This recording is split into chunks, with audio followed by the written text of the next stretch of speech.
52-year-old father of 3 dies from a heart attack. This is the day after Wells Fargo tells him he won't be getting the $6,800 back that he lost in this elaborate scheme. If you have a bank account, you need to watch this because scammers are targeting bank account customers, and this scam actually led to this customer having a heart attack. They were telling him actual things that he had done, and he's like, yeah, that's fine. But then they're also saying these unauthorized charges. Right. And so when he said, no, I didn't do that, and they said, well, you need to take your card to the bank, and he said, well, I'm disabled, it's kind of hard for me to get in there. Never before has a scammer been able to tell me, you know, what my banking history was. Harmon said the manager told him about another customer who lost $10,000 days earlier in a similar scam. These cashback scams where people go to the bank, get the cash, hand it or mail it to somebody, I've never heard of any of that being retrieved. It's gone forever. These criminals know all your banking details, and there's a new scam rolling out called the cashback scam. He was a sports enthusiast. He loved his fantasy football. He had been an athlete most of his life. His great love was nursing. He was dealing with a lot of health issues. Yeah, he had a lot. He had every bad side effect of diabetes that there is. Paul Schindel is the third case we've covered in which someone posing as a Wells Fargo employee actually shows up at the door to collect the cut-up debit card.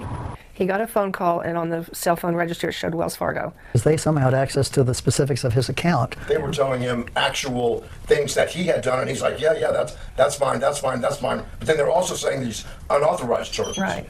And so when he said, no, I didn't do that, and they said, well, you need to take your card to the bank, and he said, well, I'm disabled, it's kind of hard for me to get in there, but I'll try. And they went, oh, we'll send someone out.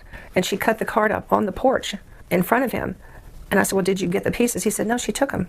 Now, once they go over your bank details, these scammers pretend to give you a code and then come out to your home. He's also able to tell you transactions that were valid. Absolutely. That you did make. Which again is what gave me the kind of assurance that I was talking to a real person. When they show up to your door, they are going to identify themselves, and then they are going to share this code with you. You got it on your Ring camera. Yes, she's standing on my door, identified herself as Wells Fargo. She said, I have a code for you. Wells Fargo, I have a code for you to your ring. The code matched at that point. I pulled my card out of my pocket. She had a pair of scissors with her. She cut the card in half. She put the card in a white envelope, sealed it, and then stuck that white envelope in a brown envelope and sealed it, and basically drove off. So that they wanted that chip. And she told him to go to the bank the next day and get a new card, which by then, of course, was too late. He got a letter after he passed away saying you're not getting your money back. Yeah, and they said, we have determined that you did this, or someone that you know, that you allowed this to happen, which is not true. Do you wonder if the stress of this, losing this money, may have caused him to have a heart attack or had something to do with it? I think it could be contributory. Well, he absolutely had a much higher stress level than normal. Yeah. And the additional stress of going through a minor procedure for hernia surgery, day surgery, yeah, I have no doubt it contributed.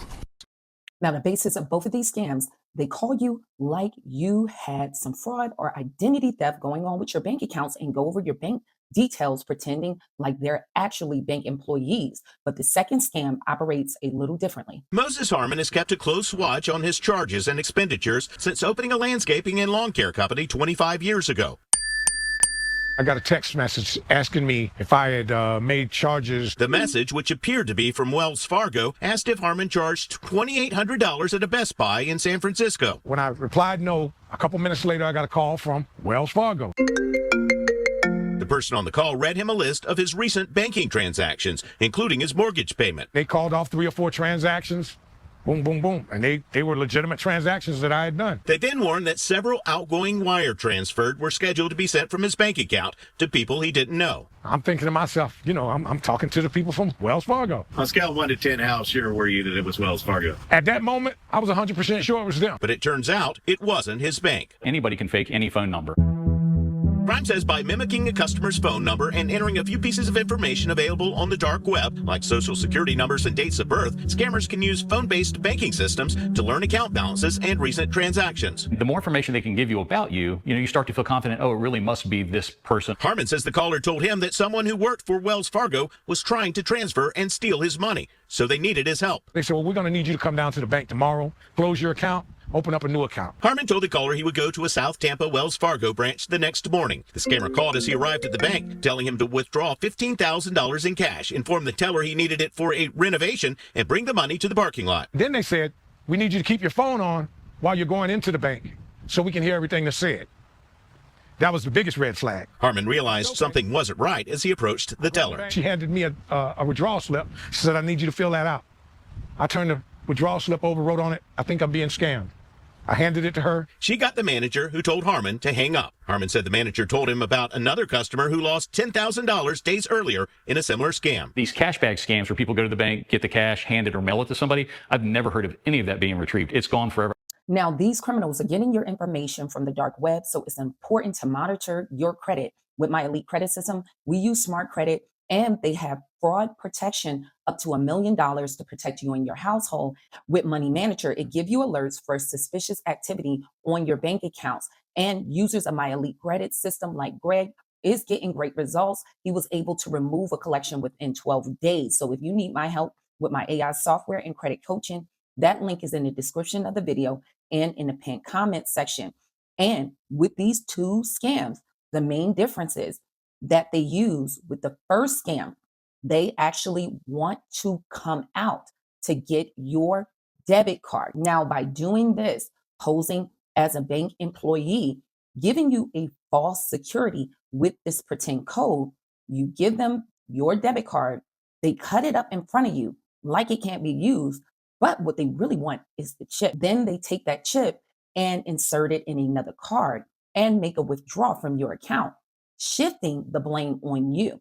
With the second scam, they're actually trying to employ you to do their dirty work by going to the bank, withdrawing the cash, giving it to them either in a bag or envelope, or even depositing the money in another bank account. So they're actually shifting the blame on you once again.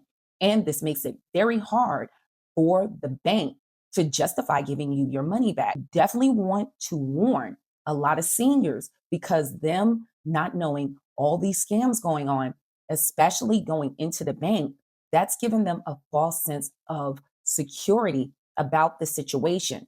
Make sure if you receive any phone calls from the bank talking about unauthorized withdrawals or anybody calling you from the bank, it's best to hang up and call them back, because these scammers are using spoof numbers that can look just like your bank's phone numbers. So always just call them back. Additionally, put alerts on your bank accounts, and you can even lock your credit. You want to make sure you're doing that and constantly monitor your credit. Now, if you're trying to improve your credit score, the month of January, I have my credit kickoff. With my credit kickoff, it's designed to help you increase your credit score by 100 points. I go live on every Saturday at 8 p.m. Central Time right here on YouTube. Subscribe to the channel if you want to join the credit kickoff and hit your notification bells so you can be alerted when I go live. Additionally, you want to monitor your credit, especially if you're trying to improve your credit score. And this can notify you of any suspicious activity going on with your credit, because that's where they're starting to get this information to go after your bank account.